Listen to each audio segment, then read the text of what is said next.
আপনারা কি জানেন ক্রিকেট ম্যাচগুলো যে খেলা হয় এগুলা কিসের খেলা হয়? আপনি যদি মানতেন, জানতেন, বুঝতেন, তাহলে ক্রিকেট খেলা দেখতেন না। কারণ ক্রিকেট খেলা হলো সম্পূর্ণ সাজানো, এগুলা সম্পূর্ণ ফিক্সিং, শেয়ার বাজারের মতো।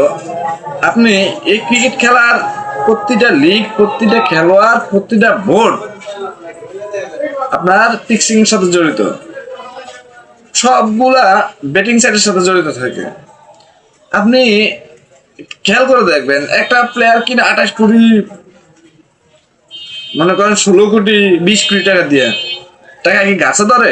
এই টাকাগুলা পায় কোথা থেকে? এই টাকাগুলা পায় তারা ম্যাচ ফিক্সিং করে অথবা ম্যাচ বিক্রি করে।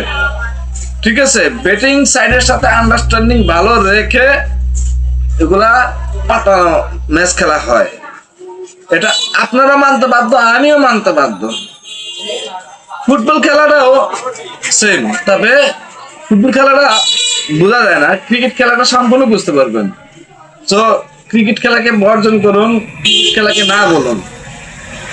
আর এই যে বাংলাদেশের ক্রিকেট টিমে যতগুলো দালাল আছে, এই যে তামিম ইকবাল, মিঠুন, এগুলো আসলে খেলোয়াড় না। বাংলাদেশে এর তোরা ভাই, তোরা এই বাংলাদেশের টিম থেকে বিদায় নে ভাই, তোগুলো নিয়ে জীবনে কোনোদিন কাপ পাবি না তোরা। সবাই এনে স্বর্ণ কাপ, বিশ্বকাপ, তোরা আনবি আমার চ্যাটের কাপ। তোরা বিদায় নে, বিদায় নে। বাংলাদেশে আনাচ্ছি যোগ্য অনেক খেলোয়াড় আছে, তাদেরকে একটু সুযোগ দে। ঠিক আছে, তোরা জীবনে কোনো কিছু করতে পারবি না, তোরা পারবি আমরা তো কি জানি কয় কামলাগিরি করতে, কামলাগিরি করতে আর দালালি করতে। তোরা এই দুইটা করতে পারবি, আর কিছু করতে পারবি না।